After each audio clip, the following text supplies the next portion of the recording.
Hello? Oh, my goodness. Get that out of your system, T. Wow, that's embarrassing. Hello, everybody. Happy Tuesday to you. January 13th, 2026. This is Kentucky Roll Call on Big X Sports Radio. Stephen Peak, producer Matt Childress on the other side of the wall. I am TJ Walker. Hope you're having a great day. If you haven't had lunch yet, what about Salsaritas? 3 locations in the area. Wildly addictive chips can be yours in a matter of minutes, or it could be waiting for you at the store if you download that Salsaritas app. If you haven't had lunch yet, consider Salsaritas. They're in St. Matthews, they're in Middletown, and they're out I-65, Bullitt County in Shepherdsville. It's a beautiful day. Feels good outside for January. I'm happy. Stayed up for that game last night, so I'm a little sleepy, but I'm doing okay. Peak, how are you doing? Doing good. Not as sleepy, but I did stay up and watch the game. A little bit of it. I didn't finish watching it. Sorry, Nick Roush. Now, only one Kentucky roll call contributor has their team in the playoffs still. Congratulations, Matt. Yeah, he got to do a playoff dance yesterday in hour number 1. No, good for him. Yeah, it's basketball season, or it's Batcat season for me. No Packers. A beatdown in the NFL game. We'll talk a little bit about that. When I was saying the Salsaritas locations, it made me think of the tweet I had a couple days ago of what Louisville neighborhood is the most Louisville. Do you have a say in that? What Louisville? What neighborhood of Louisville is the most Louisville? Very subjective. People got worked up. Some shades of racism were thrown my way. Nothing I couldn't bat down. Not worried about that. Bat down. I think of it's down. I think for me it's down to 2, St. Matthews or the Highlands. Okay. So it's just I don't know. I don't know how to. I mean, I was obviously I got familiar with the St. Matthews area going to Trinity. But I typically do kind of think of the Highlands when you say Louisville. Sure, they were the ones with the billboards, keep Louisville weird, yeah. And you had the ear ecstasy shop on Bardstown Road, and always hippies on Bardstown Road, mingling with the homeless folk.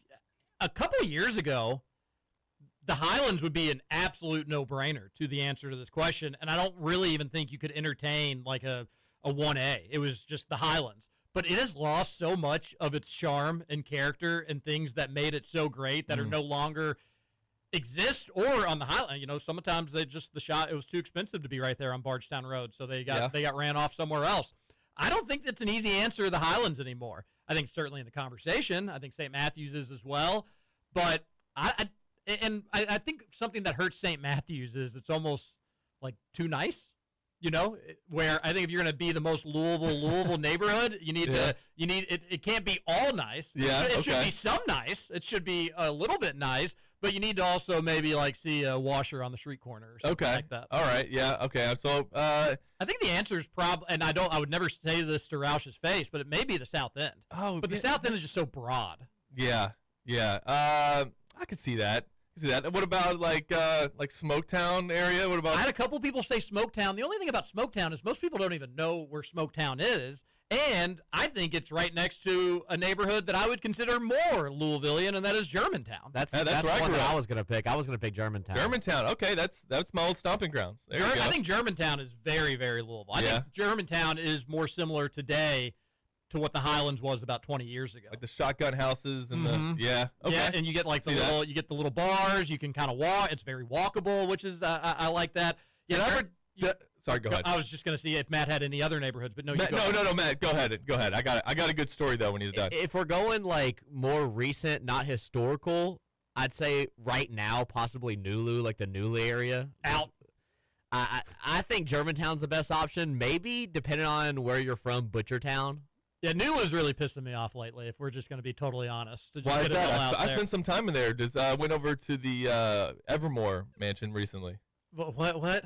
Well, this is exactly why it's ticking me off. Why is it ticking you off? What the hell is the Evermore mansion? It's like it's this big house. There was like there was this mentalist and magic show that we went to. It was really cool. It sounds awesome. Yeah, I'd like it. The Evermore mansion. See, that's why I'm out on Nulu. The Evermore mansion. I've never heard of it before. It's cool. It's like episode of Wednesday.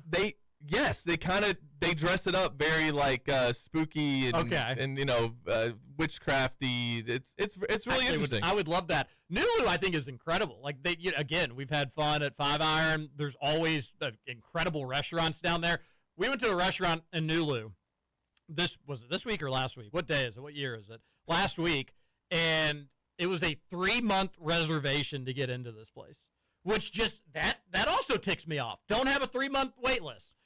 Be better. Have more room. Have more tables. Get people in and out a little quicker. And secondly, is there any food in the world that would be worth like a 3-month wait out? I think I know what you're talking about. What's that? I think I know what place you're talking about. Well, we can talk off the air. I don't want to give him the credit.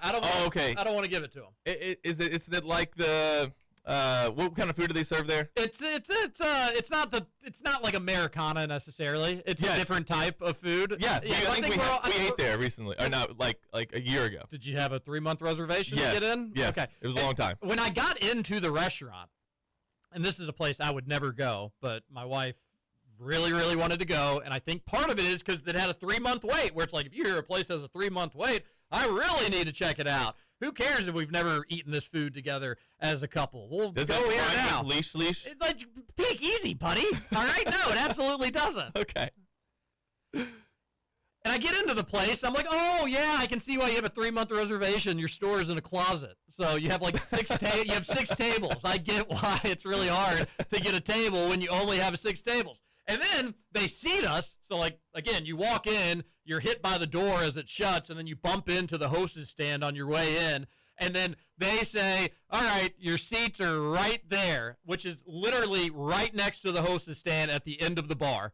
And it's like, so not only do we have a 3-month reservation, we don't even get a table. We're just at the bar, which I would have figured would have just been open public seating. Yeah, right, yeah. No, it wasn't. So I got to hear the hostess talk to people the entire evening. The door opening, again, which was right next to me, so I was freezing. Did you not know who I am? I'm the GD Sports Talker.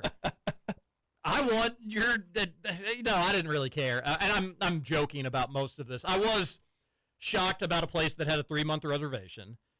It was a tiny restaurant, so once I got in there, I could see why it's a long wait. We did get seated at the bar, which I thought was funny. If you have a reservation, I don't think you should seat somebody at the bar, but I didn't care. Why would I care about that? It wasn't a big deal. The food was great. Mm-hmm. It was good. Yeah. But it had a bit of a Jeff Ruby's price tag to it, and it wasn't a Jeff Ruby's meal. I do agree with that. I think if we're talking about the same place. We are. I think we are. We are. Okay. We enjoyed it. It was different. I'm glad that we were able to do it. But Nulu always has little weird places like that. Yeah. And then, so my biggest issue with Nulu, to finish this rant, just the parking, really. Yes. Just the parking. Yeah. And I like that they just don't have like big parking lots. There's a couple down there, you know. I like that there's more things to do, activities, and not just asphalt paradise or just asphalt as far as the eye could see. But it is just such a pain in the butt. Yeah, it is. So I have an interesting story about Germantown. I don't know if I've ever shared this with you, but this is one of those, like, Louisville is a big Mayberry kind of story. So you guys know Lance McGarvey, correct? Yes. Yeah, he's now the PA announcer for Louisville basketball. Lance is a great dude. Big fan of Lance. So Lance and I were doing a radio show on Louisville City, and we're talking on the air about how we both lived in Germantown at some point. And it gets to one of the weirdest coincidences in my life. And as it turns out, he bought my parents' house. Wow. So he met me when I was like 6 years old. A wee little lad. Yeah. And so you got to talk about like how the house is doing? Yeah, we were like figuring it out like live on the air. Like, what was the address again? And he was like, I was like, that's weird. I think that's pretty close. Like Caldwell Street? Okay, yeah. And then he bought it, and then we ended up doing a radio show together. We had no idea. That's awesome. Yeah, that's very Louisville. Really story. weird. Yeah, Absolutely. very Louisville. Well, you can text into the Game Day Men's Health text line 502-414-1450. Game Day Men's Health. You send it on in, and we'll read it on air. We've got YouTube comment section as well, which is always a good time. And we used to be able to get the comments on there. I know Matt's kind of switched back and forth on Matt. Really, whatever is most convenient for you. I like having pictures. If I'm watching a stream, I want other things to look at instead of just having to hear what people are saying, even if they're just silly, goofy little pictures. But if that's more inconvenient for you, I certainly don't mind. They're both almost as equally like they're both. I'm like indifferent to both. One of them is just more interactive. One of them is more like fun to look at.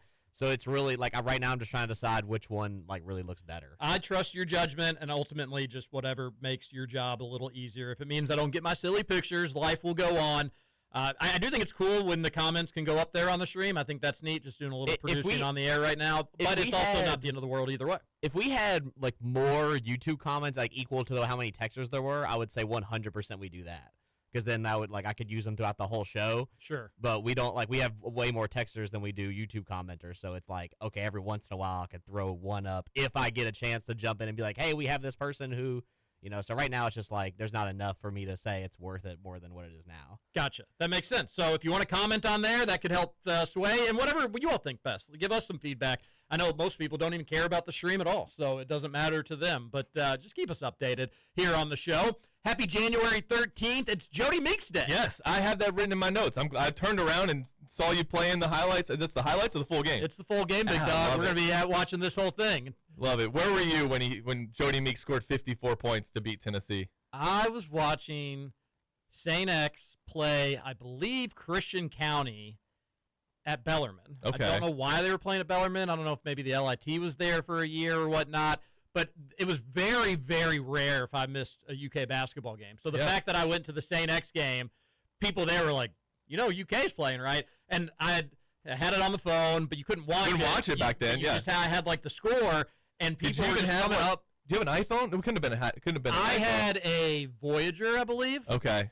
Voyager. I didn't get my first iPhone until I was in college. So I had a Voyager, which, by the way, the Voyager had it going on. There was no, parents, cover your ears, there was no better texting and driving phone in the history of phones. Jeez. You could have it on the steering wheel with you, and it was a keyboard, so you knew what the buttons were. So your actual eyes were on the road, but you could have your phone right there and just type novels. Just novels. Wow. I mean, rides to Lexington. It's where I got my short stories done. Do you think if they introduced keyboards, like physical keyboards again, that we'd have less texting and driving accidents? I have no doubt about that. Okay. I seriously had the Voyager, that thing, it crawled so the iPhone could walk, or whatever the right way to say that. I loved my Voyager. It was like a touchscreen on the front, and then you could open it up to a keyboard, and it was also a touchscreen there, too. Fantastic piece of technology. I also had the ESPN phone. I think I've said that on roll call at some point in the last 8 years. But when I was a sophomore, junior in high school, my parents got me the ESPN phone, and that was cool, but all it really was just the ESPN app. But that was cool technology back then. Yeah, the Jody Meeks game. I was at Bellarmine. St. X got a rare win for that 09 team. Shout out to Brian Gunner and Dalton O'Brien. They got the win that day, though, and I rushed home, and I had the game recorded, and I just could not wait to watch it. And unbelievable. I hate that I missed it live, though. What about you? Where were you? I was at my grandparents' house. I was actually joking, or not joking. I was saying with my grandmother as he kept hitting shots, I was like, you're not going to win this game with just Jody Meeks scoring. And, I was wrong about that. He hit a couple threes that were just off the bounce. Were like guys in his face. And then he had one in transition where he was wide open in the second half. And I could not believe it. Like, how do you let Jody Meeks, who'd already hit, I think, 7 threes at that point, get a wide open look? I think Jody Meeks fits into one of the biggest what ifs in Kentucky history. If he comes back for his senior season, TJ, that's the year they go 40-0. Oh, I think so. That just having John Wall and Eric Bledsoe penetrate and kicking it out. That's all they were missing. The best shooter, debatably, in the history of Kentucky basketball. Think how many That's going to be pretty hard to defend. Instead, he goes pro, and we get Darnell Dotson. Which Dotson was okay. I don't know what he ended up shooting that year from 3, but if you had Jody Meeks to dish the ball out to, I remember I was on a message board at the time, and somebody who had actually gotten a lot of scoop, knowing boosters or whatever, put on there, "This is crazy. Jody Meeks is coming back." And I was just, I was ecstatic. I thought, oh my gosh, this team is not going to lose a game. And they almost didn't lose a game anyway. So their 3 losses that year were South Carolina on the road. Hello, Mr. President. Yes. Yeah. It's DeMarcus Cousins. And then they lost right after that. Mhm. The hoops for Haiti. Yep. Then Tennessee, they were down by like 20, came all the way back to tie it. Scotty Hobson hit a 3. And then I think Tennessee, I don't know what they ended up winning by, but I remember thinking about that game going, all right, well, a great team would come all the way back and make a game out of that. And then their third loss was obviously West Virginia. Which was a 4 of 32 3-point shooting night. A very cold night in Syracuse, New York. Yeah, they run the table in the regular season for sure if they have Jody Meeks. And then it was an that Duke team that won with Shire, Nolan Smith. Kentucky would have beaten that booty. I just imagine John Calipari comes in first year, Kentucky goes 40-0. Would have been incredible. I mean, how long do you keep? John Calipari then gets an NBA job pretty soon after that. I don't even know if he's around very long. Yeah, at that point, you got to wonder where John Calipari's ego would go. Maybe he'd say, all right, I just went 40-0 in year one. Congratulations, I'm Kentucky. done. Like, I got my banner. You got your banner. I'm out of here. Could you? I mean, that would be crazy. 1 year, 40-0, see ya. I do think that would have been a possibility that he, because I was looking this up earlier. There were NBA jobs that just came available that year and within the next couple of years. You had the strike the year after that. They had the shortened season. Then the NBA got really like messed up. I don't know if you might get year 2, maybe. You may. He obviously had a great recruiting class coming in. I actually think maybe recruiting is somehow better for him at that point. He also maybe gets in his own head a little bit, and you don't have that AD team do what they did.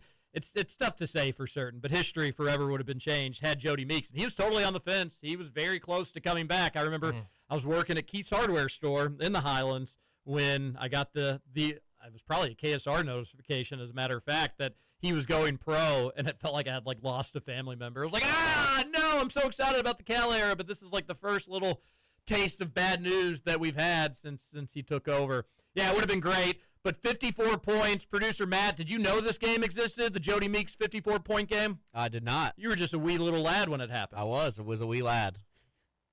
54 points against Tennessee in Knoxville, and just couldn't miss.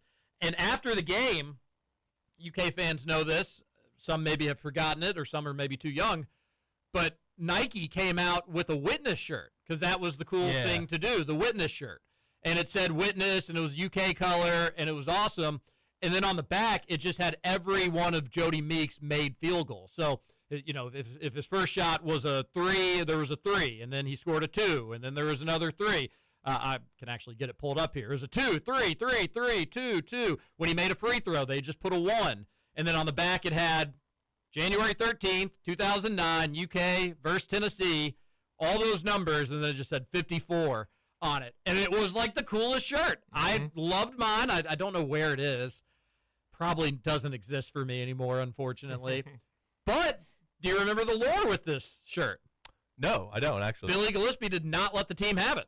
Oh, really? He hid the boxes. It's not the University of Jody Meeks. It sure as bleep isn't, Stephen Peake, and Billy Gillespie wouldn't let you forget it, but he said that was going to be a distraction to the team. We don't celebrate individual accomplishments like that, which is the douchiest thing in the world. He had 54 points, bozo. It broke the record, right? It broke Dan Issel's record, which was like 52 or something like that. Yeah, and made some free throws at the end. It's an incredible accomplishment. You need to celebrate it. So he hit it in boxes, and the story goes that Cal was like, hey, what's that over there?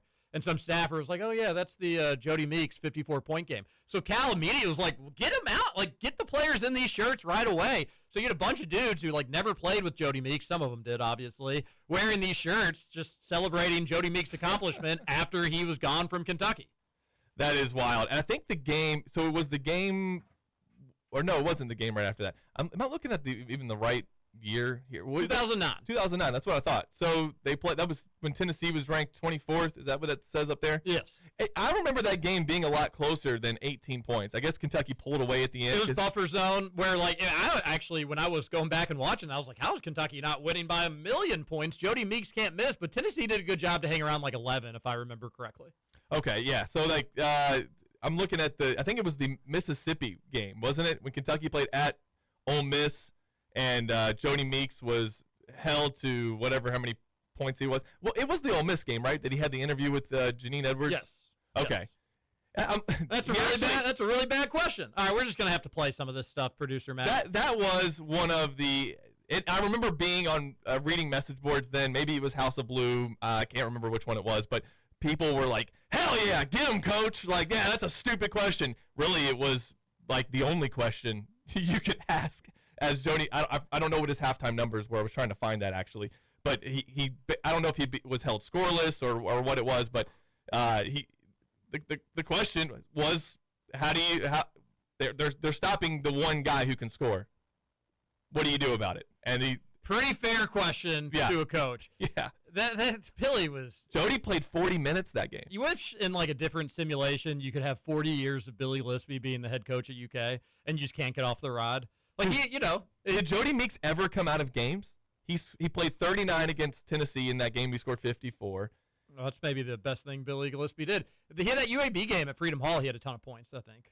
Maybe it wasn't at Freedom Hall, but he had a big game, I think.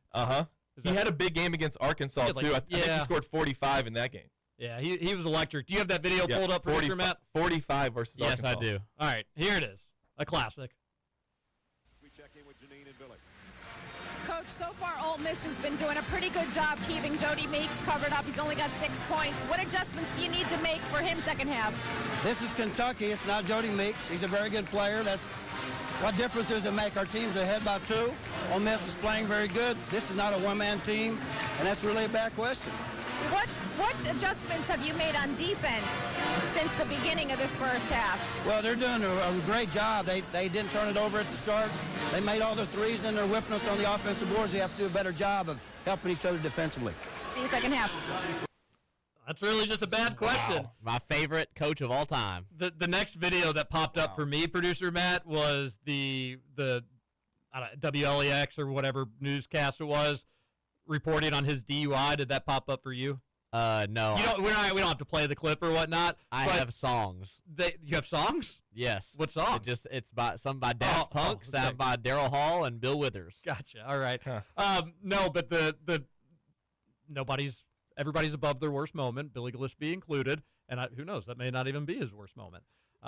The picture they used for that DUI. Oh yeah, it's bad. So I know which one you're talking bad. about. It's almost like if you were doing a movie and you were like, we just need the most like wrecked dude that just looked like he's blitzed out of his mind for a DUI. He's got the golfing. He's got the fat beer face too, the swollen beer face, which Midnight Golf.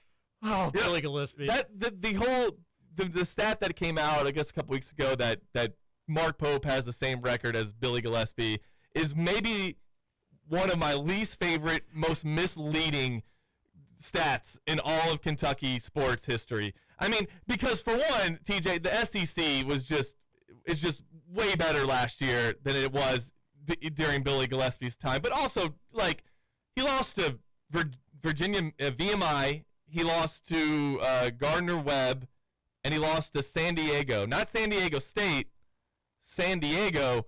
All 3 of those were at home.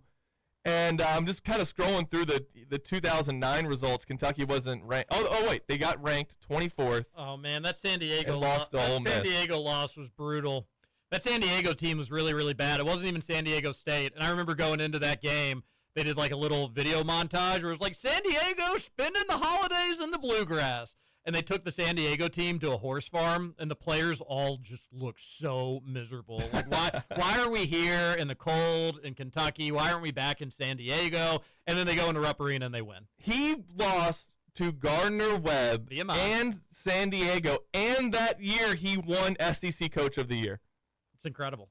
What did they do in the SEC? Like, okay, so they lost to... That's incredible. They lost to Georgia at home?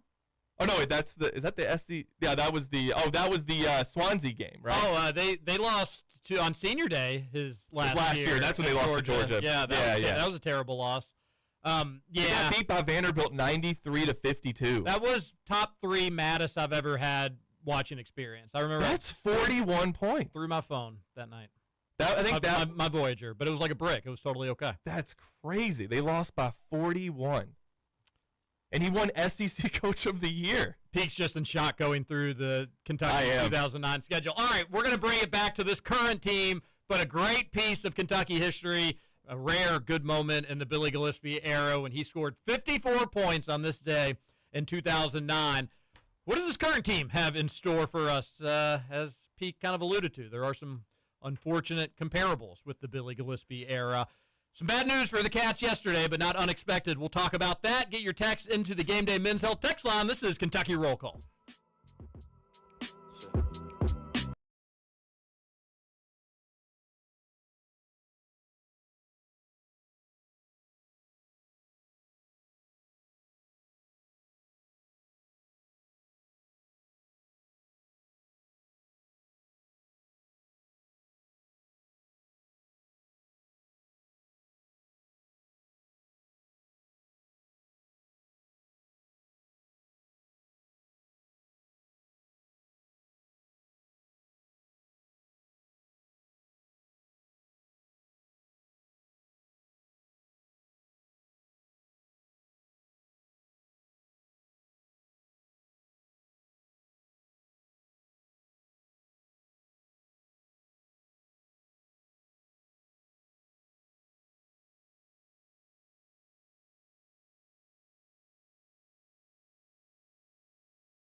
The next point, number 23 scores, is the best he's ever done. There it goes. And there it goes. Welcome back. Record. Thanks.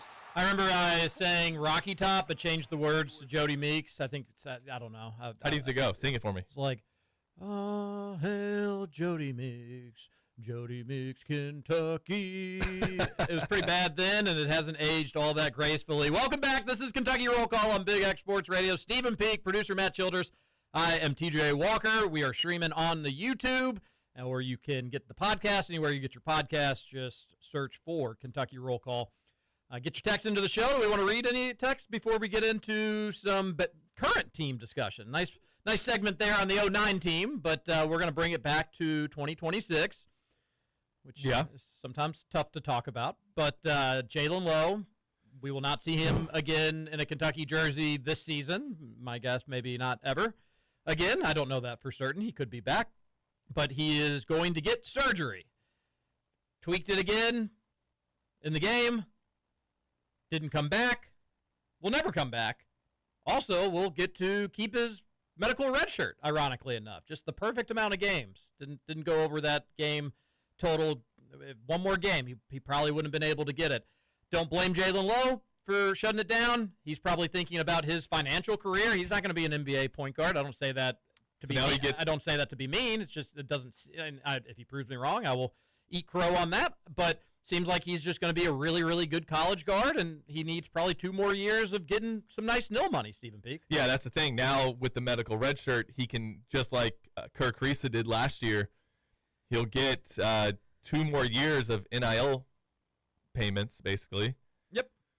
So it's a rough deal, man. I hate it for him. I'll give him a ton of credit for trying and coming back out, especially in that St. John's game. He could have packed it up then. You know, it was kind of a 3 strikes you're out. It didn't actually pop out that game. It shifted or something like that. So he comes back and plays probably his best game as a Kentucky Wildcat, and Kentucky got a much needed win. So credit Jalen Lowe for that. And so unfortunate, you know, I put this out on Twitter yesterday. It's just the point guard injuries, the guard injuries. I guess I should be more specific there, or maybe less specific. Is that what it was? You go back to, I mean, seriously, man. Like, so you end the 2020 season with Ashton Hagans being suspended, right? Yeah. Who knows if he was going to even be back for the SEC tournament? I know he was in Nashville when the whole thing got shut down. But then, since then, you've had Terrence Clark miss basically the entire 2021 season. After that, you had the whole Shaden Sharp incident. But you also had Ty Washington missing games, Severe Wheeler running into screens too hard and missing games. Then 2023, Wheeler shuts it down after the South Carolina game. After that loss, you don't see him again. He had to get surgery on senior day. On senior night. Right. On senior night, he had to get the surgery done. Shout out Miss Calipari. And then in 2024, you with all the guards you had, you really didn't have very many injuries. DJ Wagner missed a couple of games. The one game maybe was more consequential than any others, the UNC Wilmington one that he missed. And then, but really no major injuries. And then 2025, you have Kirk Risa, but you also had Jackson Robinson. You also had Lamont Butler. But of course, Risa gets injured in the Gonzaga game and the first game in December, and then you don't see him the rest of the time. And now Jalen Lowe. And that's, TJ, when we talked about Kentucky building up depth this year, we thought it was because, well, yeah, we had to deal with all these injuries. We need some more depth. But you didn't get depth at the one position that you keep getting injured at. And if we don't have 3 point guards next year, then I think we messed up. Well, then Kentucky's just going to have the 5s get hurt, and then they will have like a true center or something like that. You know how that stuff normally goes. And it is a bummer, and we'll wish for a speedy recovery for Jalen and wish that this season had gone differently for him and for us and for everybody involved. A texter on the Game Day Men's Health text line says, it's in Kentucky's best interest to move on from Lowe this offseason. I know that sounds harsh, but I just don't think he's the best fit. He was our 3rd or 4th option. Also, if you knew it was going this way a couple months ago, you could have made a bigger play for Rippy. Oh, well. Yeah, I do agree. Let's just move on. I also agree, and it does seem harsh to say that, especially on the news that on the day that it's announced that he's going to have to get surgery. Listen, it's not like, again, it's certainly not personal in any realm. We wish him the best. We appreciate it. It didn't work. It seems if you're going to run the show for Pope, you need to also be probably a little bit better a shooter. Don't have to be a great outside shooter, but Lowe was shooting his worst percentages that he's ever had in college basketball. And they were never all that great at Pittsburgh. And you can contribute some of that, I assume, to the show. You know, it's his guide hand. No doubt. But, yes, not shooting the ball well, and you don't – I know the guys come back from surgery sometimes playing even better than they did prior to getting injured. But the biggest reason his shooting numbers weren't great is because he's not a good shooter. The numbers back that up, TJ. The numbers from the last few years back that up. I don't think the shoulder helped at all, and it made it worse. I think that's probably why his numbers were the worst that they had been. But he's not an overly efficient scorer. He's a high-volume guy. He can pick his spots. He has an issue with kind of just pulling up from anywhere. He has to either kind of get to the rim or he has to be set outside. But I would prefer something different. If we want to be a Final Four championship caliber team, I question if Jalen Lowe can do that or if he can even stay healthy. I know his dad got on me for bringing up his own interview about the hand injury from last year, but last year was a hand. This year it's a shoulder. We don't want to do this again. We don't want to have to deal with injuries again. And that could happen to anybody. Peak, as pointed out, it's pretty much happened to anybody that's wearing blue and white and the lead guard. That's who it's happening to. But I don't know if I want a guy who has now had 2 straight years, somewhat impacted, somewhat affected. Don't anybody get mad at me, but somewhat, maybe a little tiny bit impacted by injuries. So I agree with you, Texter, but they'll have plenty of time to figure that stuff out, and it doesn't really change the outlook for this year. And actually, I try to make this clear in my tweet. It is not a good thing that Kentucky doesn't have Jalen Lowe moving forward, but I actually do think it is a good thing we don't have the will he, won't he, can he last, any sort of bump going. Like, now you know, he's gone. He's not coming. So, Jasper, is this your time to shine? Denzel Aberdeen had a really nice game on Saturday, Peak. I enjoyed seeing him play better. I wonder how much of Aberdeen's good game was because Mo Diabate played his fewest minutes of the season, I believe, or close to it, fewest minutes of the season, 13 minutes. 13 minutes is the least he's played. As we're learning, folks, you really can't have Denzel Aberdeen and Mo on the floor together. Both of them I don't think are like the best passers. Obviously, Mo Diabate is not a great shooter, but they're like a stat nerd probably poll. What is UK? What's their plus minus with those two on the floor together? What is it when just Aberdeen's on the floor? What is it when just Mo's on the floor? Because it seems like to me when they're both together, and obviously you're going to have a 5, whether it's Malachi or BG, well, then you only really have capacity for 2 shooters. And Ortega's almost certainly going to be out there. He's been good, okay, but he's not like 45% good, but he's good. He's got a slow windup. That doesn't help. And then who's the last guy? You want ideally him to be a great shooter because you only have Ortega that can really spread the floor. Denzel Aberdeen can hit, but certainly not a great outside shooter. Is it Colin Chandler? Is it is it Jasper? So point is, I don't know if those two guys can play together. I think it hurts the offense a little too much. The other thing too that I think has been an issue with I would say just practice, but obviously it's translating to the games, is that Jalen's not always out there in practice and able to go 100%, or wasn't able to go 100% in practice. So there wasn't the same kind of chemistry that you would expect to have because he wasn't out there, while they're scrimmaging, while they're going through stuff. So now at least you won't have that issue. That's true. So I totally agree. Jasper Johnson, hand him the keys. I don't think that he'll start the next game, but I think it's weird that he only played 10 minutes in a blowout. I thought that I know the Kentucky kind of pulled away late. Yeah, I thought it seemed like he played more. I remember seeing only 10 minutes. I thought the same thing, too, when I looked at the stats. He only played really? 10 minutes? Because when he was out there, you noticed him, and I think that's a testament to him. And then, obviously, when I was kind of going through that lineup, the right answer is Cam Williams, but then that doesn't really bode all that well. it seems like it's almost Cam or Mo at the 4. And one is much better offensively, but I don't think one is that much better defensively or rebounding. I think Mo is better, but Mo's definitely better at rebounding. Yeah, no doubt about that. But Cam has impressed me with his defense and his length, and it's bothersome. 7-foot wingspan. I guess he can switch out and guard. You remember how good DeAndre Liggins was on defense? Yeah, buddy. Do I remember? Yeah, can't forget. Well, of course. That's my guy. Cam Williams, like I said, he kind of reminds me of DeAndre a little bit, and I agree. I love him on defense. I think that we talked about it yesterday about what the lineup could and maybe should look like, but I think when you take Aberdeen out of the game and you have Jasper running the 1, I love the lineup of Jasper, Otega, Cam at the 3, Andrea at the 4, and then Malachi BG at the 5. And honestly, TJ, I kind of like people might get on me for this. I think Brandon Garrison should take 1 to 2 threes a game. I don't mind his shot. If they're open, whatever. If they leave you wide open, go ahead and take it. He took 1 against Mississippi State. I think it hit the front rim and went out. But I don't mind. If they're going to leave him wide open, I'm cool with him pulling. And at that point, if you have 5 guys on the floor when he's in at the 5 with those other 4 that I just mentioned that can shoot the 3, that you probably need to go out and at least get a hand up. At least you don't have to meet him on the catch, Andrea and Brandon. But you might want to go out there and get him, and that allows for that zoom action that you like to run, which worked even with Amari Williams, who he only shot 3s when the shot clock was winding down, and he hit a couple of them. But to your point, going back and watching the Mississippi State game, I think they've cracked a little bit of Amari Williams code with Malachi a bit.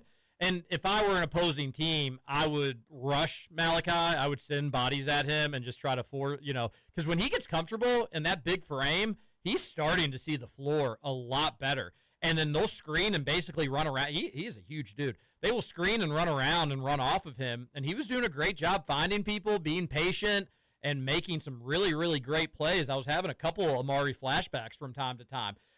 Malachi is starting to turn a corner. I hope that Jasper maybe can do that as well.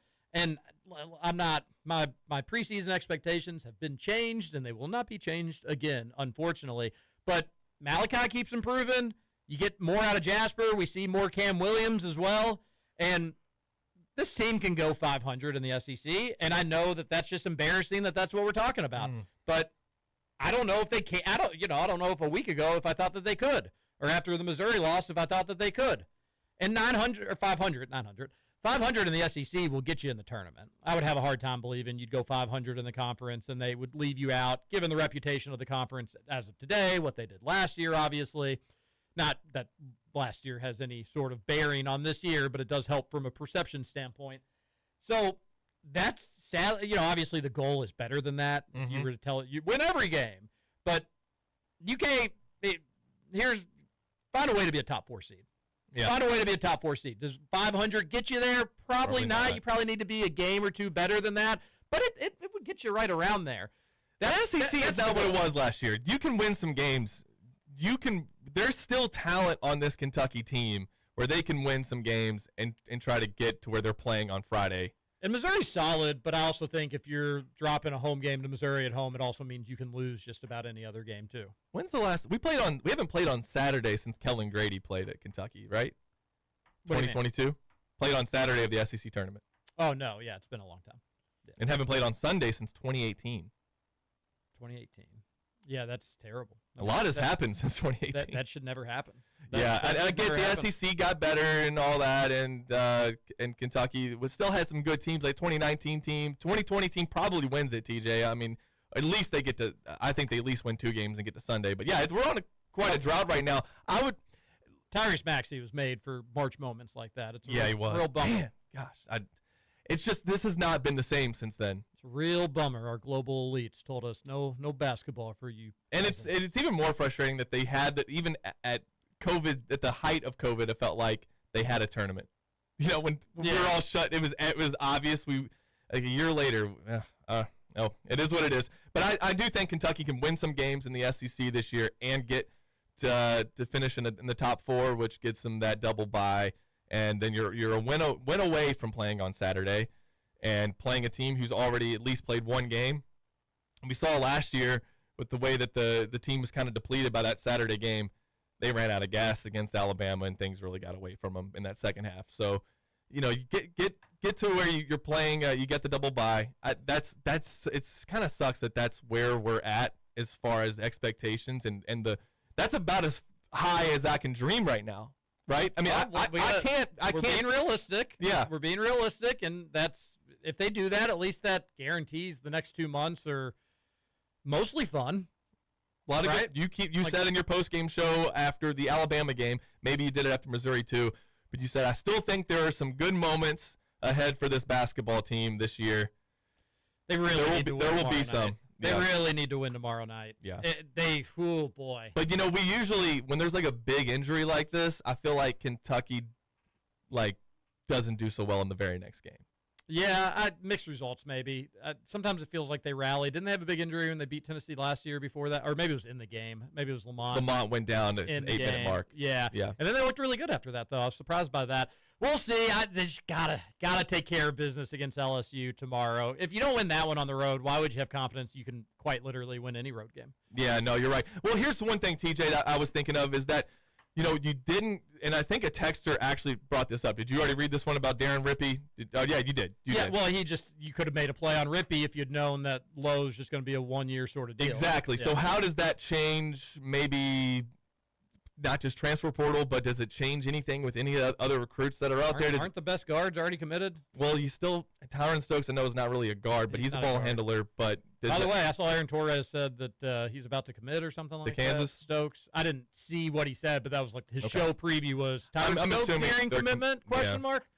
No. Which may just be Aaron Torres saying, I have no idea. Moving on. Next topic. Yeah, who knows? But yeah, but I wonder how much what that changes. I mean, maybe they do bring Lowe back, but I'm with you on the let's just call it and let's bring in somebody else and preferably go after a guy. Man, go out and get a Lamont Butler again. Lamont wasn't as shifty as Jalen Lowe was, and wasn't maybe as good at getting into the lane and kicking but he was just a great floor general leader. Good shooter, and a great defensive player. Just go ahead and get somebody like that again. I'm kind of with you on our entire nil at Jordan Smith. He hasn't committed yet. Okay, all right, we'll go get him. He is 100% predicted to Duke. He's been a Duke lock for a while. We reach back out to Jason Crow and say, hey, remember there was that you all have a relationship, and you were maybe going to commit for a second, then you weren't. It's such a good guard class in Kentucky. He's not going to get any of them. Ugh. Yeah, the one thing, too, I think that's where fans are getting on Mark Pope this season is not just the results of this season, but it's but when Cal would start losing games, I would, I've mentioned this before, I go check out who they got coming in next year, watch some of their highlights, and start to feel the hope already for the next season. Can't really do that right now. You have no idea what. You'd have no one coming in. I expect they're not going to get anybody in the next signing period. So you're going to build through the transfer portal, and there's going to be a lot of guys who you're not going to bring back on this team. And there's a lot of guys who I don't even know if you want to bring back. So it's just such a weird time. Trying to be optimistic about this. I do believe in Mark Pope and this staff's coaching ability to coach these guys up and still a couple of wins, and they'll make the tournament. I'm confident of that. But next year's got to be great, TJ. I keep saying that. No, it stinks that we're even saying anything about next year. It wasn't supposed to be like that this year. Yeah. And maybe they'll find a way to turn it around. A texter on the Game Day Men's Health text line says, hello, roll call trio. Would you say that Louisville is a small world? Because I'm not really from down here. Yes. I think it's a very connected sort of, depending on, for one, the Catholic school thing. I feel like you know somebody who you either played CSAA stuff with them or sure, you went to high school together. It's just that's very connected in that way. The high school thing too is I think uniquely Louisville. That doesn't happen in a lot of other big cities where people just defer to where you went to high school. So it's got that feel to it, Patrick Murphy. You're right about that, buddy. A texter says, don't forget to read every single one of these from Roll Call. See, well, you can't read all of these. The global elite stole my breakfast this morning. Butchertown is nice. Washington Street architecture. Crescent Hill, Clifton is the Highlands for adults. Walkable. There are some great eats in the Crescent Hill, Clifton area. Better than people give it credit for, in my opinion. I liked his JQ as a globally elite defender. It's true. So, do you think we're going to see him again, Peak? What's your opinion on JQ? What's the? I am subscribing to the idea that he's out indefinitely. Out until we see him again. I mean, if the draft, I don't know, man. It would stink to lose both of them, and especially because it happened like back-to-back games. But Malachi's performance makes me miss JQ a little less. So we'll see. I still think that he's just such a game changer, even with Malachi playing well. I think he still might try to give it a go, but I think again, if it swells up one more time, he's done. So we'll see. Wasn't him and the family begging to be played? They were. Yeah. So was it maybe a good decision by Pope not to play them because of all this swelling? I talked to somebody about that. Dr. Pope looking out? That's true. I did talk to someone about that, and they said, and they made a good point. Like, parents are always going to say, my son's ready. He's ready to go. Come on, let's play him. He's trying to get to be he wants to be a top 5 draft pick. Let's get him out there. Especially against some of those the low major, mid-major teams. Him not playing against Bellarmine, I wonder, was there swelling then and we just didn't hear about it? Because I thought that was weird. He only played 7 minutes against Bellarmine, and we were told it was like matchup issues. And it's like, with all due respect to Bellarmine, that's Jaden Quaintance, who is a potential top 10 draft pick. You make the matchup problem. He is the matchup problem. Right. The little 6'7", 5" from Bellarmine's not the matchup problem. JQ's the matchup problem. Exactly. So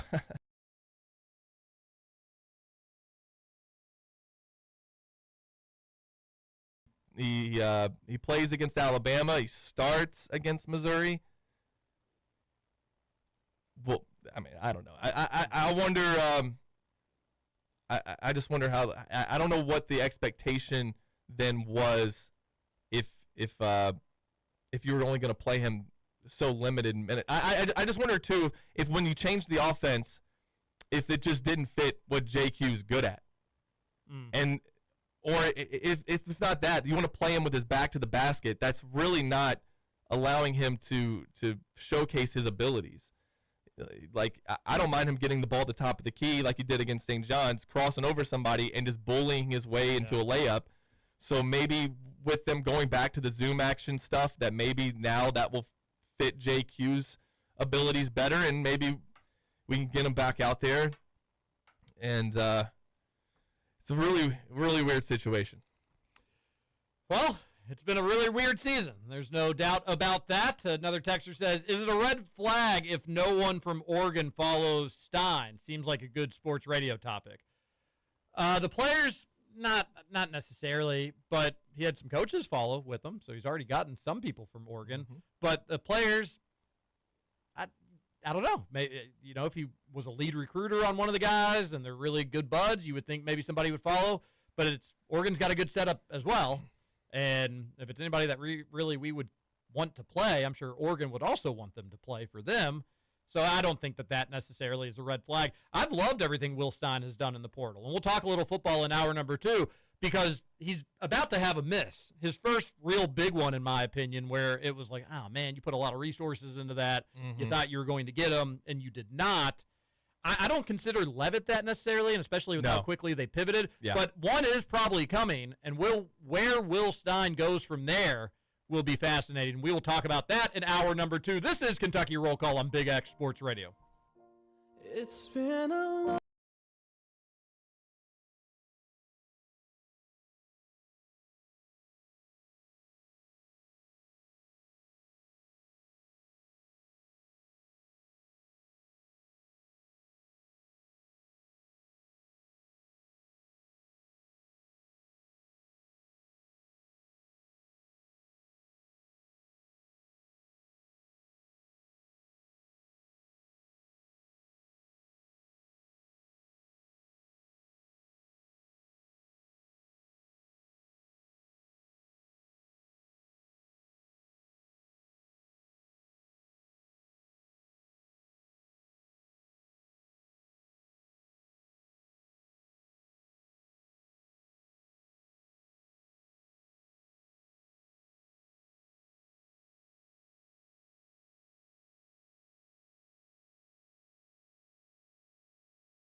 Welcome back. Hour number 2, Kentucky Roll Call here on Big X Sports Radio. Stephen Peak, TJ Walker, producer Matt Childress on this lovely, it's getting a little cloudy, I guess, outside, but it's not too cold, and we'll take that in the middle of January.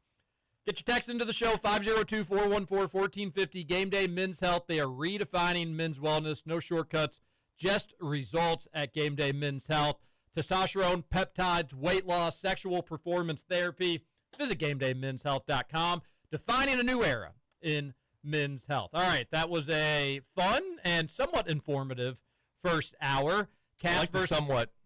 Well, recapping the 09 season was maybe Not as informative. Well, But hey, it was informative. Matt never saw the game. We had to break it down for him. That's true. I still got it going on the TV. Cat's up by 13 to start the. He's at 36 points right now. Yeah, that's incredible. Field goals made, 12. Field goals attempted, 16. So at that point, 36 points, and he only missed 4 shots on the night.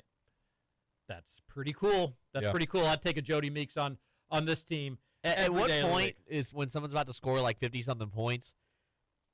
I'm not condoning dirty play. I'm not, but you just kind of swing on somebody. You're like, I'm gonna take my chance. Well, Kentucky in '92. I really wish Timberlake would have jumped up. I mean, I was 2 years old, but I wish he would have jumped up and popped Christian Laettner in the face. Punch Christian Laettner in the face,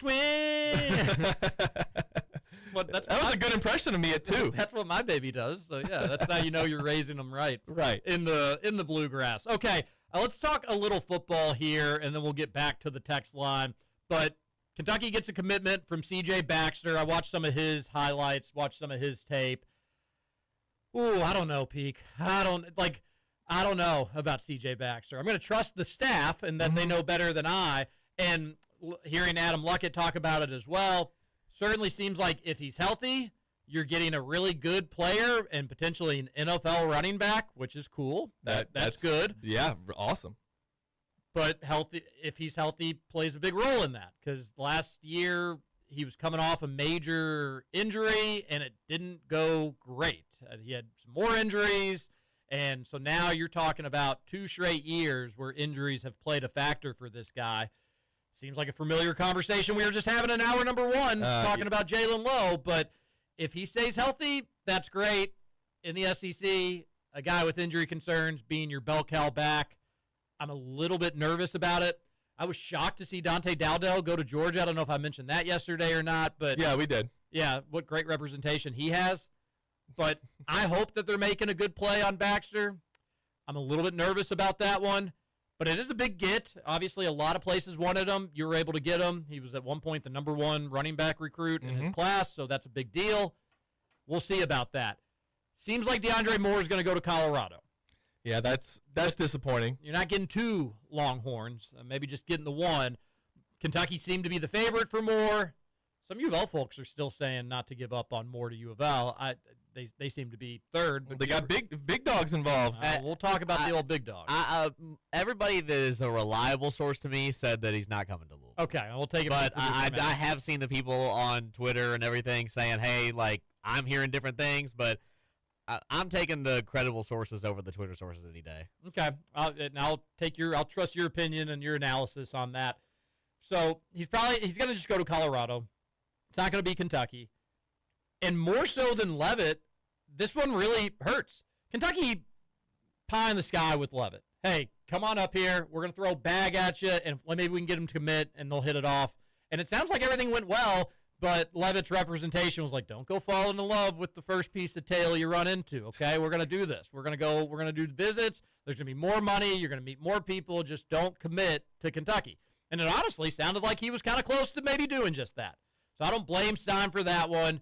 They had to go get another quarterback. They couldn't hang out in the Leavitt sweepstakes only for him to end up going and playing for Lane Kiffin and accepting the most money, seemingly. So I don't blame him for that. And you get Minchie. You steal him from Nebraska. That's cool. You're getting him for a good price, too. That's cool. Because you got him for a good price peak, you're able to go get some incredible offensive linemen. I'm a huge fan of that strategy. I like what Will Stein is doing so far in the transfer portal. But missing out on Moore, even with Moore, you needed more help at the wide receiver room.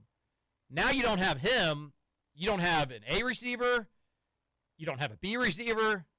Our pets' heads are falling off. So is it that bad? No. I'm really not worried or overly concerned yet.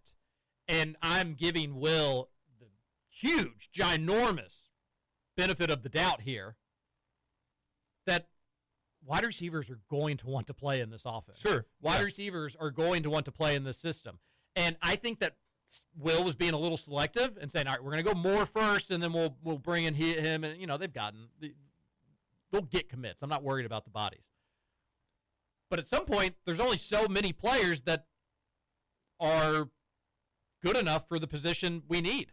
The number one receiver in a pass-heavy offense in the SEC. Do we think that is there any chance out there, at least in your all's minds and your all's opinions, that Will not calling the plays could come as an impact to at least people in the wide receiver position? No, I don't think so.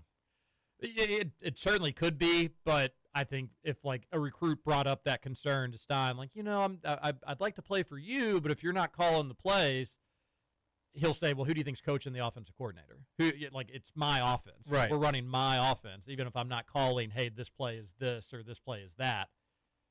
I don't think that'd be a concern, producer Matt, but so far he can't get wide receivers. I think he will, and I think we'll end up liking the wide receiver room when the dust settles on all this. But the more miss is probably Stein's first big, you needed that one. And there'll be more. That's the transfer portal for you.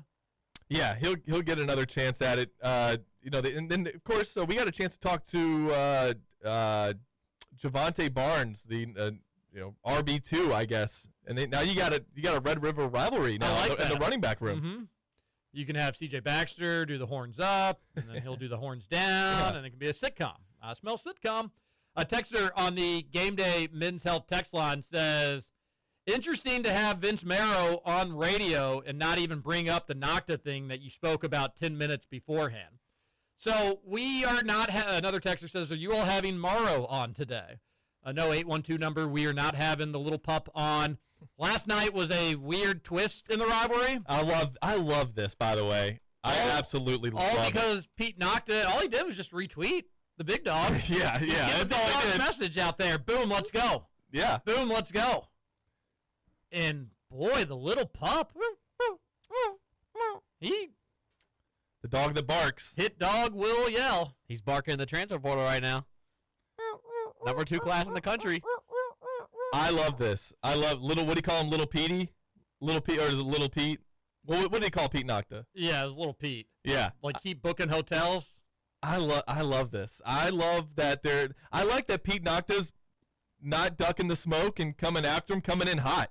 Can I be honest about this? Yeah, situation? be honest. That's what we're here for. This most honest radio show reeks of the Pat Kelsey, Mark Pope scuffle that got overblown. To the point where, it's so public that I feel like it's fake. I do think that they're both playing to the fan bases a little bit, but that's fine with me. That's actually why I love it. Isn't Pete just retweeting stuff? He's not going out there unless I missed something. Is Pete having any, back and forth with Vince? Is he saying anything at all? He knows what he's doing, but there's a difference between hitting the retweet button versus some people have to suck up so they can keep their job, LOL. You better stay in your place booking hotels and restaurants. All because of a retweet? Don't protest too much. It's almost. Oh, is he threatening him? It's almost too personal. No, he's just taking a shot at him, saying your place is booking hotels. Oh, your place. Oh, my bad. Okay, I was like, is he saying don't be in the same hotel as? I'd say that's a little different than just retweeting somebody. And yes, I know that Pete knows what he's doing. He's throwing some gasoline on that fire. He's poking him a little. But he got him. He riled him, crocodiled him real good. Yeah, but this is entertainment. I love it. The offseason for Kentucky football has never been this entertaining. I can't remember another time. Maybe Stoops' first year also when you had the big the spring game where they sold out Commonwealth and you had Yahtzees popping up everywhere. This is just so entertaining. We're getting the rivalry talk. Having Vince at Louisville is so much fun right now. I'm here for it, man. I know I like that Pete Nocta did it. I like that Vince Marrow, barked back. I love this. I love that they're embracing this rivalry. The Kentucky-Louisville football rivalry does not get any national play, and rightfully so, to be honest. These aren't football powerhouses by any stretch. But, I mean, you have a former Louisville quarterback who grew up a Kentucky fan, now the head coach. You got all these other Louisville pieces that you've put into this football program. They got Vince Marrow, and they're taking a lot of the guys off a 5-7 team and taking them to Louisville. The rivalry has never had more juice. I mean, 2007, going into that season, it was, I thought, at its peak, and I didn't know if we'd ever get to a point where it would be bigger than that because of the expectations for both schools and Kentucky not winning in a while, Bobby Petrino running up the score in 2004 or 5, whatever it was. This is as maybe that, like this game now, I so wish it was in September. I don't it's know. so dumb that it's not the first game of the year. It would be great right now. Or if Kentucky wanted its second game or whatever, who cares? But it should be the first game of the year. It shouldn't be the last. Yeah, because now the build up to September would be amazing. Because just the way that this is going, this is not going to be the last time that we hear Vince Marrow taking shots at Kentucky fans. I didn't realize, I guess, how involved he is on Twitter. Like how active. How did you not realize that? Well, I mean, I didn't realize going after rival fans. I never saw him do that when he was at Kentucky. Did he? Oh yeah. Okay. Oh, for I don't sure. think he really had much missed it. ammunition Beat U of L's ass. against Scott Satterfield. Okay. I did see What do you want him to do? What do you want him to do that. about that? What do you want him to do about that? What happened all the other years? I did see where like Plenty of other wins. a Louisville fan was saying, the Kentucky fans going back and forth in Vince's mentions, and some Kentucky fan was like, Louisville fan was saying, yeah, you all had a run against us but that wasn't us. That was Scott Satterfield. It's like, can we just do the same thing? That's not us. That was the last couple years of Mark Stoops. You got lazy Nil Stoops. That's all you won against. And by the way, he was 1-1 against Brom at U of L. At U of L. So old Stoopsies was able to beat Brahmy Boy in your house. And this ain't. That's his crowning moment. Build the statue. This That's his Super Bowl. Will Stein is not. Will Stein is Bring not him back Mark on Stoops. staff. I would love. You know what? Bring him back on staff. He can be a special assistant to the head coach. He can be the assistant to the head coach. So, I radio your own radio is what I always tell myself. If Matt Jones wants to have a U of L football staffer on and muck it up and they can be chummy, they're friends. He's more than welcome to do that. We aren't going to be having U of L staffers on here to promote U of L's football program, though. Don't worry, listeners, I will. That's not happening on this radio show. But in all seriousness, if Matt wants to have his buddy on the show, it's his show. He can have his buddy on to talk. It's for entertainment. I understand why he would want to do that. Vince Marrow's in the news yesterday, and him and Pete Nocta are going back and forth. Not bringing up the Pete Nocta stuff though is certainly if you're doing it for entertainment, I do think it'd be entertaining to talk about the beef with Pete Nocta. I didn't hear the interview, but people are saying that he did not ask about Pete Nocta. Just having Vince on the show has always been entertaining. I'm totally cool with it. I don't personally need to talk to Vince Marrow, but you don't want him on our show. If he wanted to come on, would you not want to? You wouldn't want to? Absolutely not. Was he going to promote Louisville's football program, and our recruits going to listen to it? Sure. Be like, oh man, Vince Marrow's making a lot of good points. Vince is not invited on the show. Did you hear that, little pup? You can't come on Kentucky Roll Call. You are not invited. Not invited. I don't care what Peak says. Seniority. Are you not kind of shocked that Vince even agreed to do it though? No. Are you kidding me? Why?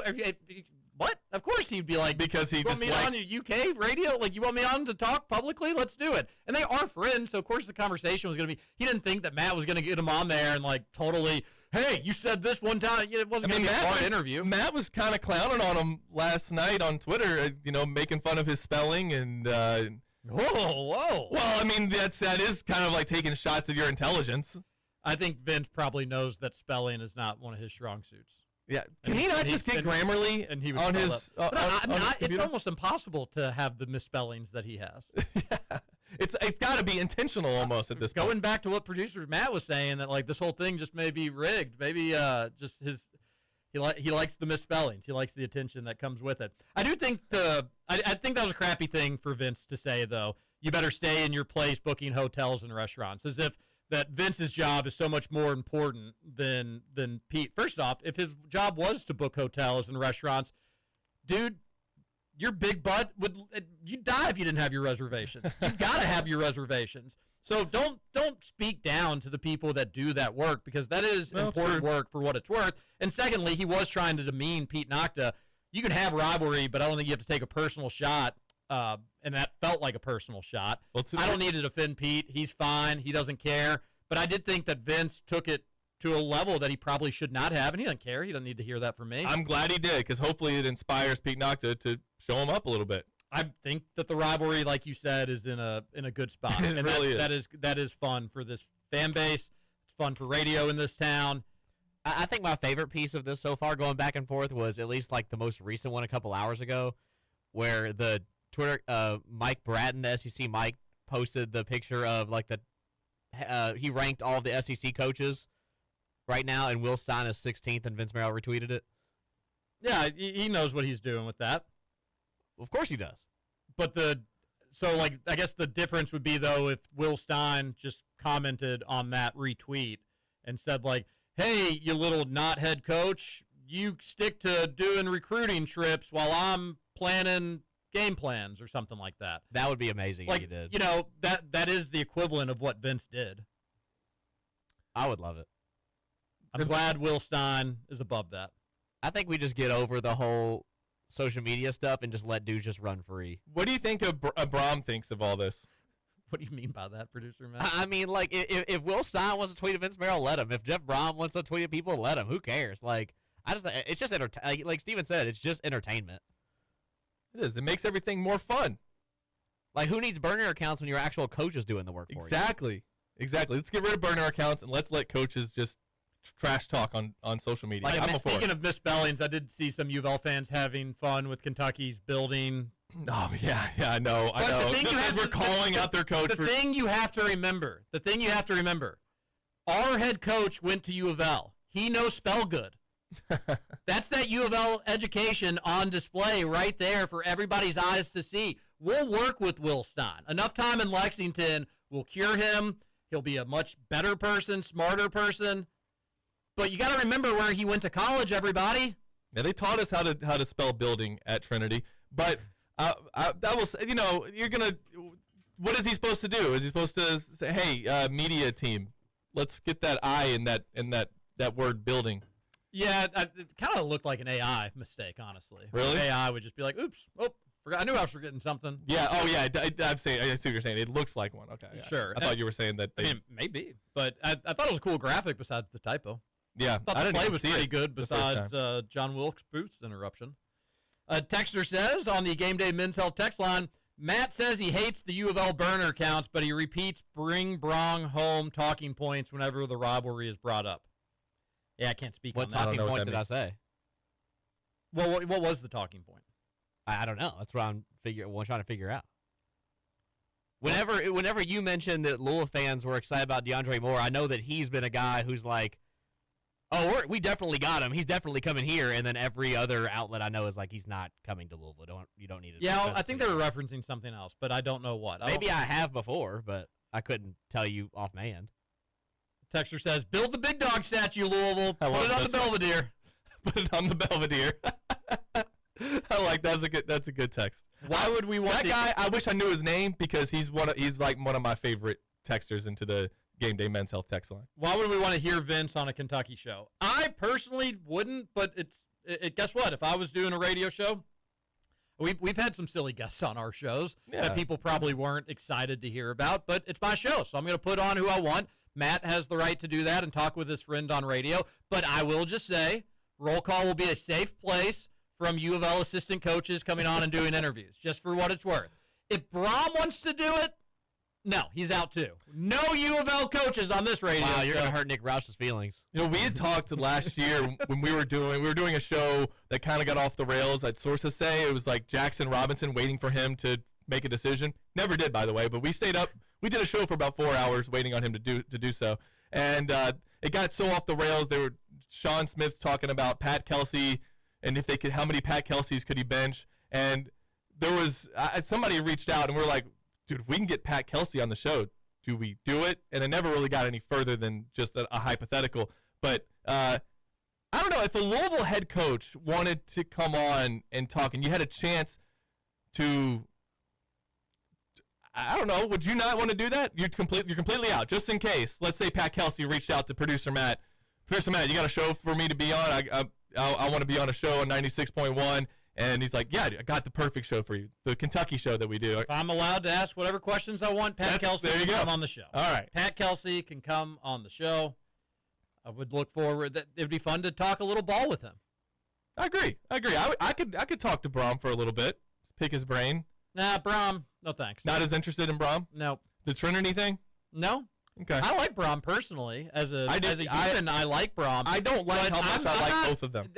UK football's got a little ground to make up with U of L football, so I don't want to be all chummy with Jeff Brom. I remember an era where I hated the Louisville football and basketball coach, and wasn't even really a big fan of Denny Crum. But when Petrino and Patino were there, they were just so easy to hate. I'm glad Vince Marrow is filling that role because I don't have total animosity for Brom.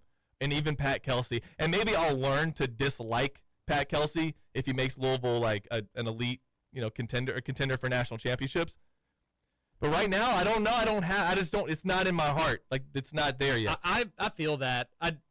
I agree. Satterfield was such a dork, and he was an outsider, and felt like an outsider, and he supposedly just hated living in the city of Louisville. And as much as I like to make fun of the biggest university in this town, I love Louisville as a city. It is my home. I'm a 7th or 6th generation Louisvillian. We've been here a really long time. I don't really have any plans to leave. So Brom and Kelsey seem to care about this place, too, aside from the job that they're coaching. But that is enough nice talk about the U of L head coaches. Pat Kelsey would be fun to talk with because you could rivalry with him a little bit. Brom is just so boring from an interview standpoint. It'd be a terrible interview, and I just wouldn't make our listeners have to suffer through it because what am I just going to talk football with Brom? So no, thank you. You don't have to worry about it though.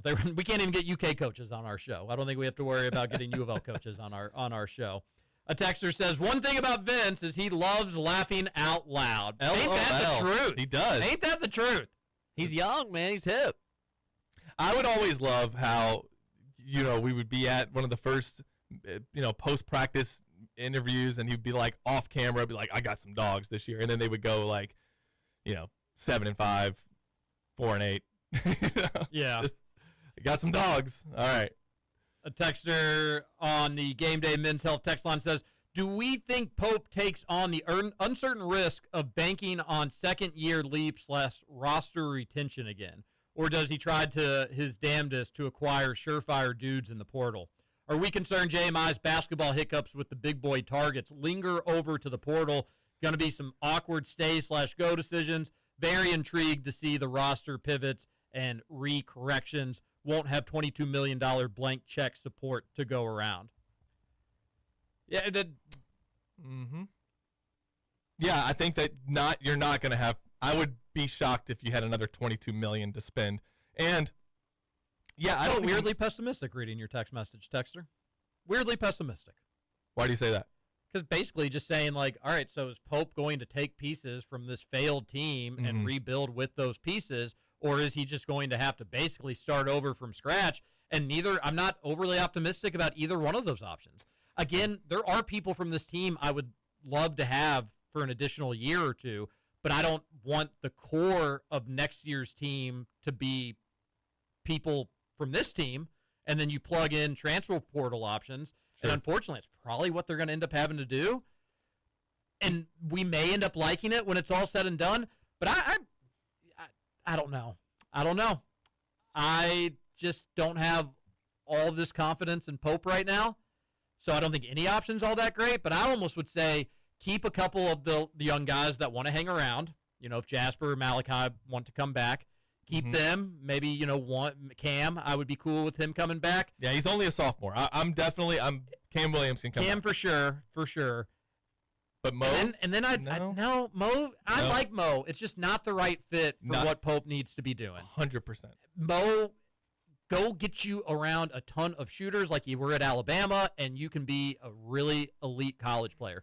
But if you're on a team that has somewhat shaky shooting, that's another thing. Is the shooting going to look more like last year's team next year, or is it going to look more like this year's team? Because you don't have a lot of great shooters on this team right now. So if you're bringing back a lot of guys from this team, then you have to go get elite shooters and scorers in the portal, which you should do that anyways. Should have done it last year. Mm-hmm. Yes. Well, I think you can hear my concerns. Yes, and I think that they're obviously going to have to build through the portal. You also forget Braden Hawthorne, who I assume if he's sitting out this whole year, he's going to want to come back. I don't know. I've heard some good things about him though. He's a 6'8". Can't be that good at things, right? Though, because if they were that good at things, he would play. Be playing. We need scoring. Scoring's been a major issue. Well, he's a skinny 6'8" forward. He probably needs to put a little weight on, but we've heard decent things about his shooting. Now, I mean, you're gonna have to go out, I think, in the transfer portal, and it's gonna be a little mixing and matching with what you got now, which does make me a little concerned. And you're doing it without all of these freshmen that are playing this season.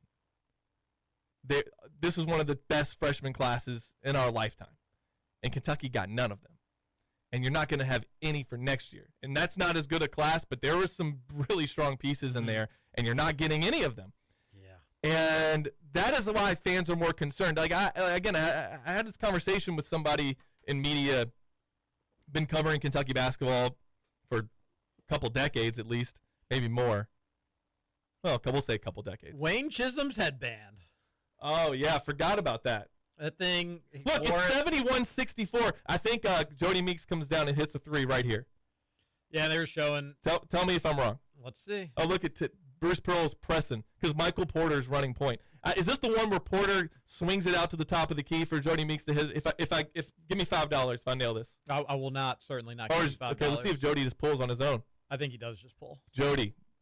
Dribbling Don't give it up, Jody. Come back for one more year. Gives it up to Ramon Harrison. Is that who that is? Yeah. Liggins has it now. Okay, no. Is Porter even in the game? Yeah, he is. Now Darius Miller. Oh, 7 seconds. Go Darius Miller. Woohoo! Freshman year Darius. Takes a pick from Patterson. Miller, 15-footer. Yeah. No good. Rebound by Patterson. Up. No good. Terrible radio. Having fun. Travel. You owe me $5. Must happen the next possession. You owe me $5. I do owe you $5. Okay. Sent in a picture of Pope Leo in Bears gear. Well, that's offensive to my religion. He doesn't wear that. And secondly, and joking, obviously it's a great picture. This is not going to be good. Pope Leo, Chicago teams are having more success than they should since he's been in charge. I'm not crazy about that. If the White Sox have a good year, watch out. He's calling in some favors. And there's no doubt about that. I think he's already doing it with the Bears, unfortunately. Can he do it for the Cubs? I don't know. He's a White Sox guy, so no. That's right. Yeah, man. Sorry, buddy. Why is it that every time a guy from Chicago gets in power, like Barack Obama was a White Sox fan, it's like, come on. Like, why can't you get somebody from Chicago to pull for the team over on the north side? Because all Cubs fans don't live in Chicago. No, you're right about that. We're worldwide. Let's take our last commercial break. Here you go, TJ. This is it right here. We'll get it during the commercial break. Get back on track. More text into the show. And what else do we need to get to? There's a couple other things I have written down. We'll get to it. This is Kentucky Roll Call. There's a good radio tease. I know that you gotta Trust me, bro. This ain't what she meant when she told you to open up more. Yeah.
Matt. Welcome back. One final segment, Kentucky Roll Call here on Big X Sports Radio, 96.1 FM, 1450 AM. Stephen Peak, TJ Walker, producer Matt Childress. Yes, that was the top 16 list that Vince retweeted. I'm okay with Will Stein being listed at the bottom. Because he's not proven. Never been a head coach before. He's also hasn't lost a game as a head coach, so we need to keep that in mind. That's a great point. That's a great point. Text it on into the Game Day Men's Health text line, 502-414-1450. Fun show today. Appreciate everybody. Good text show as well. Appreciate everybody texting Lots of into text the today. show. We'll see what's going to happen with Will Stein and his wide receivers, but so far... Are you going to have Matt sing that song? Yeah, Matt, are you ready to sing that song? There's a song put on KS board. Yeah, I've seen the song. I'm not singing it. Come on. Matt. I'm not singing. Matt can sing. Did you all know this? I'm not singing "Hope for Pope" or "Pope for Hope." I'm not singing it. You're Jimmy's brother. You can sing. Who? You're the Jimmy's hell brother. Is Jimmy? Little super bad quote for you there, producer Matt. How old was Matt when Superbad came out? Has he ever seen Superbad? I've seen Superbad like 30 times. Okay. Oh, all right. Is it considered a classic for your generation, or? I'd say like if you watch a lot of movies, yes. Okay. Says, what was once the sacred ground, our basketball creation, now a stepping stone for one and dones, not a hallowed destination. Can we return back to glory? Out of the shadows came a former captain, an untouchable foundation. He promised banners like the one he brought home in domination. We will return. He did bring a banner. Back to glory. He knows the expectations, and he wants it all and more. He's one of us. He knows the pain. He feels some kind of desperation through the... Oh, that doesn't rhyme. He knows the assignment. He's walked before. He's one of us. When Rupp Arena roars, he's a voice that's crying out in hopeful cheers. He's one of us. And I believe and I hope, oh, what we will achieve with Mark Pope. We will return to the promised land, and he'll do it right. I know he can. I know that there will always be hope. Hope in Pope.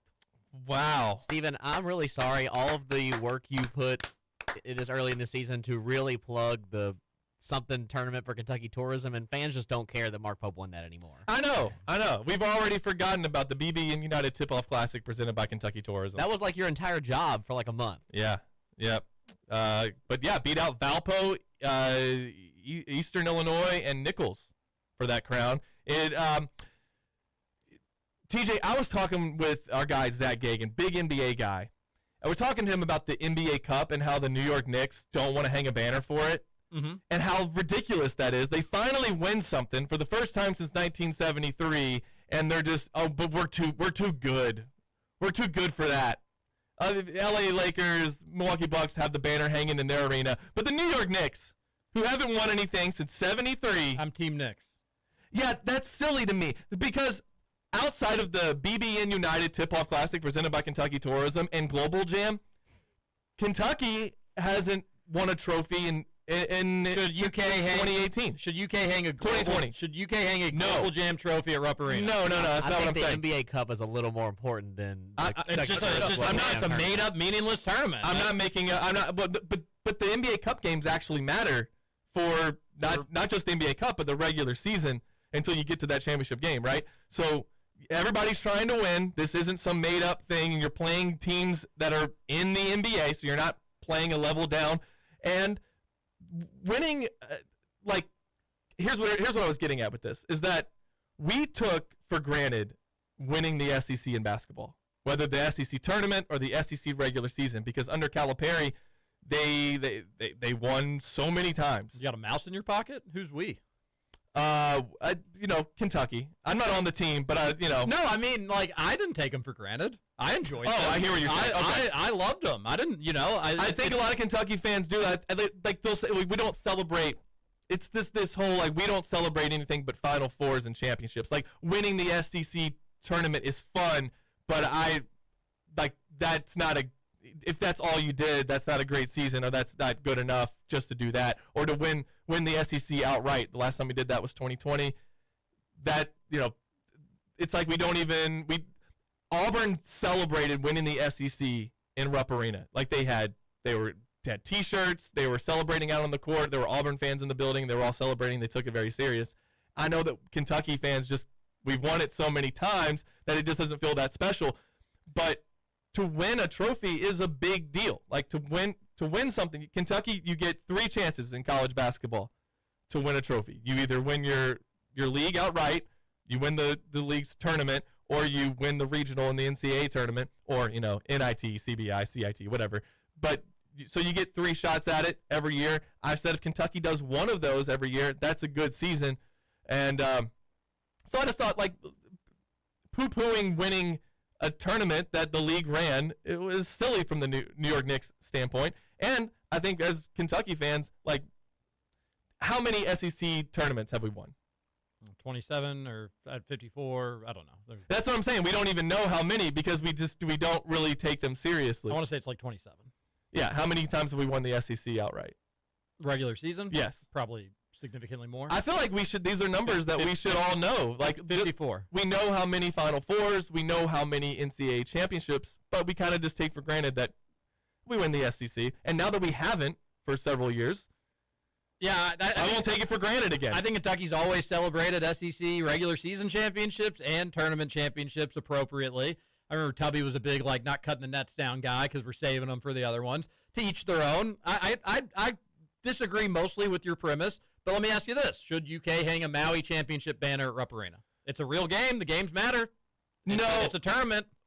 No, probably not, because it's not, like, the NBA Cup is inclusive to all the NBA teams, and the Maui isn't. And it's by invite and accepting of invite only, right? So, well, sure. I mean, and you could argue the NCAA is the same thing, but that's based on merit, whereas the Maui thing is just, oh, you're a big school. We'd love to have you play in this once every 4 years. I think the one piece of this that you haven't touched on yet, Stephen Peak, is, one, Kentucky is a storied college basketball program. I understand why you wouldn't hang banners for that stuff.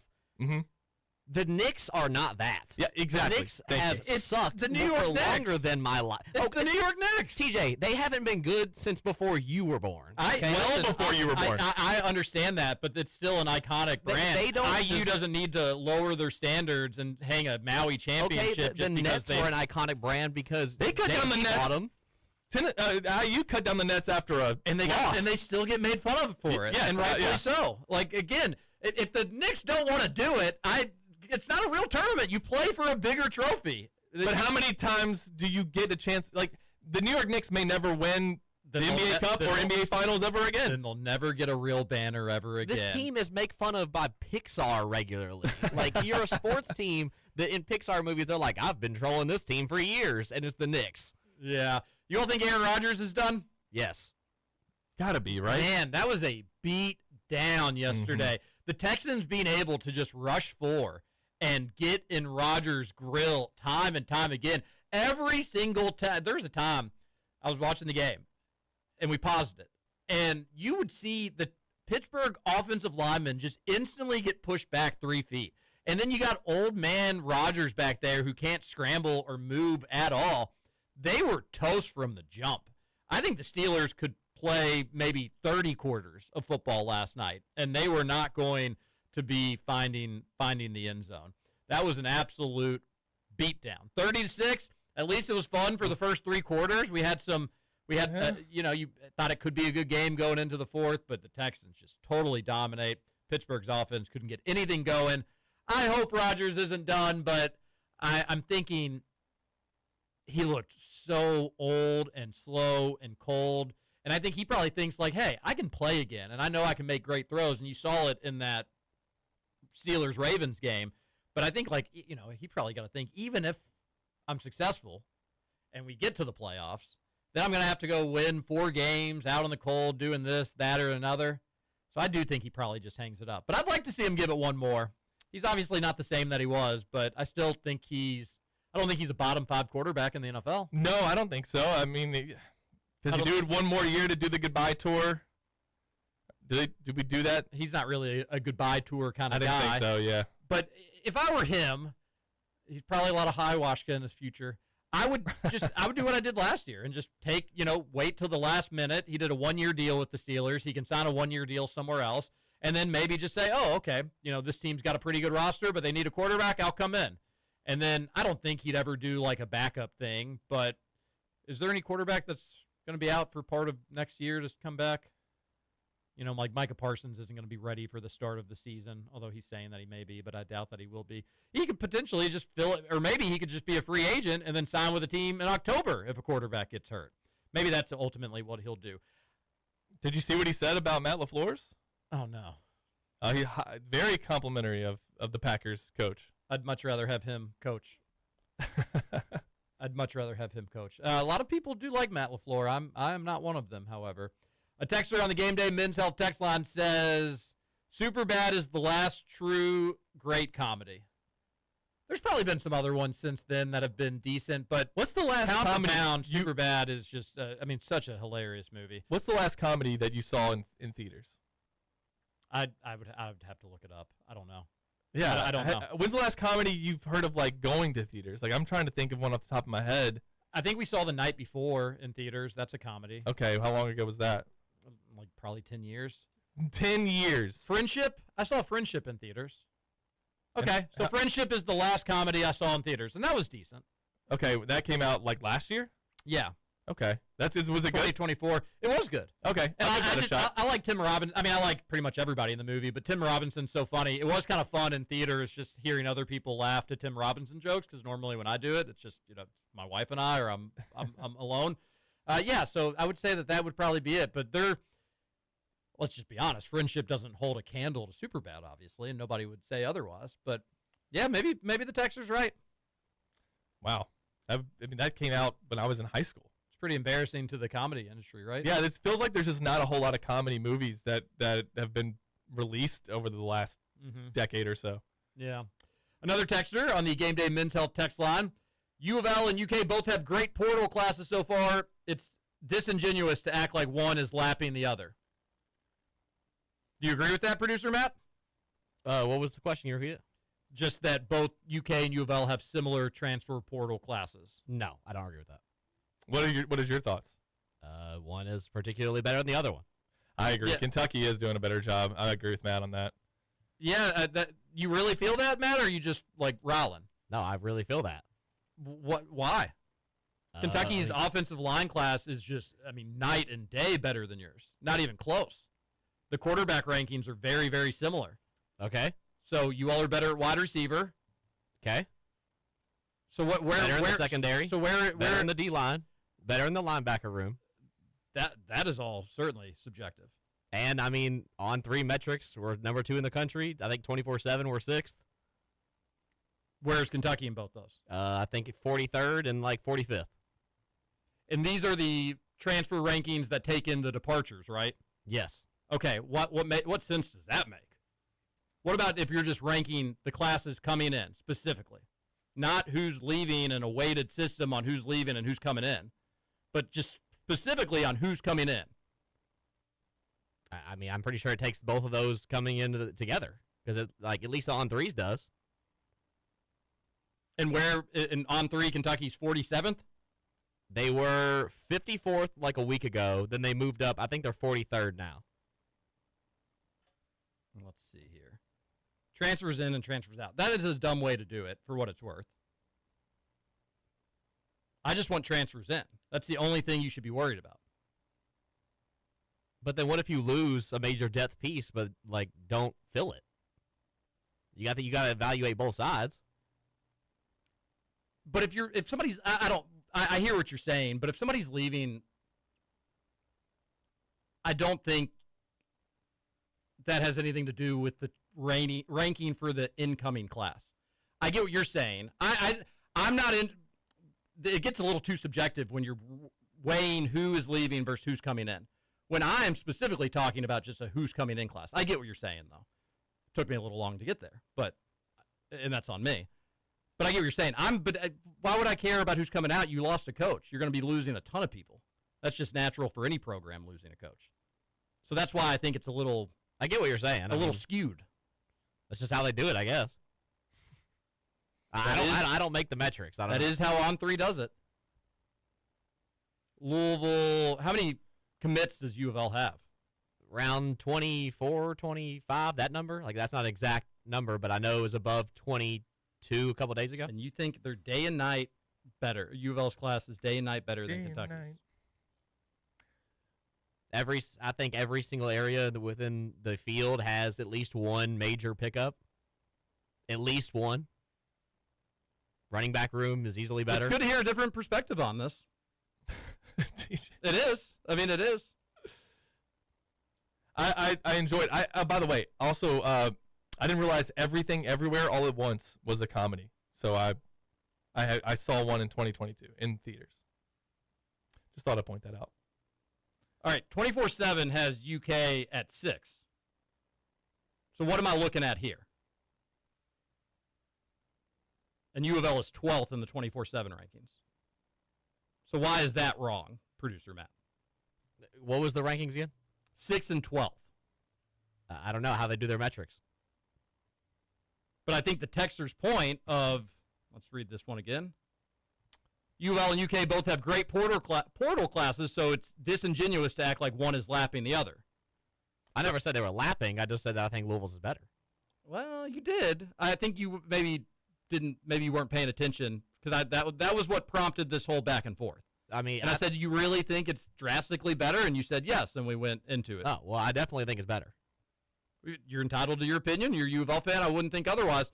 I do think it is shocking, though, that you can have 24/7 Sports have UK's class ranked 6th and On3's ranked 43rd, which goes to show that's why it's dumb to rank players leaving. But I get that. I get the advantage of that as well because, producer Matt, you are right. You know, if you're bringing in 2 good players but you're losing 4, that is not nothing either. So just different rankings.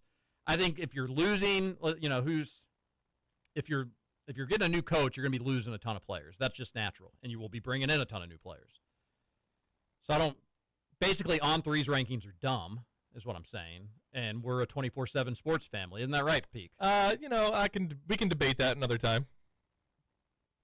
I do always pull the one that has Kentucky ranked highest as the most accurate because that's what I need to get through the day, if we're being honest. On 24/7, UK average player is a 49. The Birds are a 43.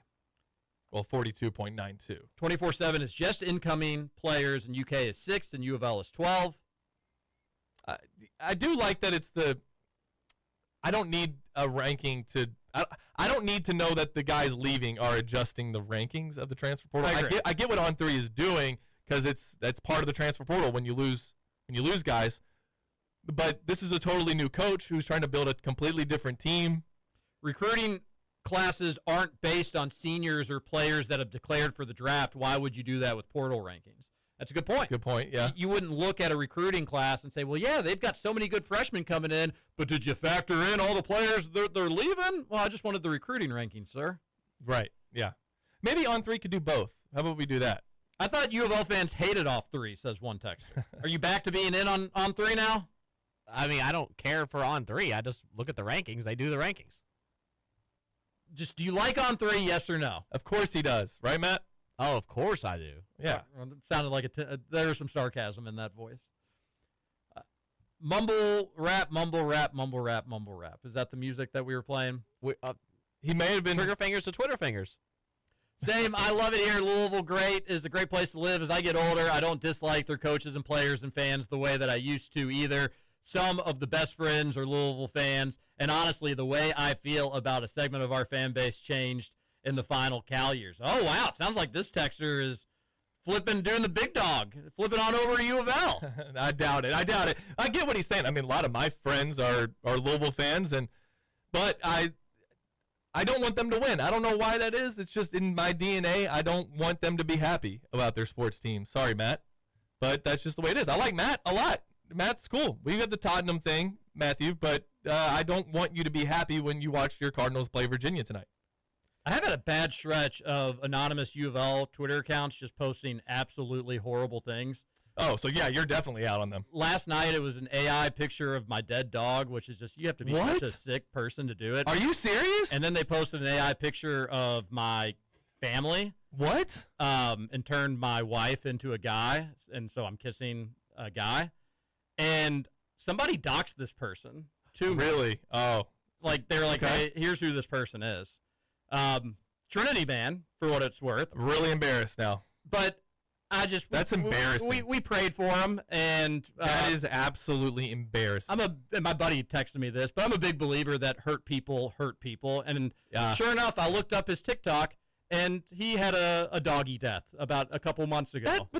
That doesn't make sense to me. I think that he's hurting and he's projecting, and but yeah, for a grown man, he's got 2 kids too. Oh, this isn't. No. I thought you were saying Trinity grad, like he just graduated. No. He's got he's got 2. Is he like our age, like close to our age? He's older than we are. You're kidding me. I'm not. What a loser. I'm not. Yeah. What an unbelievable loser. Wild thing to do, but there's terrible. There's people out there that do stuff like that. Put the phone down. I think that if you're doing that how about you do something with your kids? UK fans, freaking phone down. UK fans, it is fun to talk trash, but leave people's families out of it.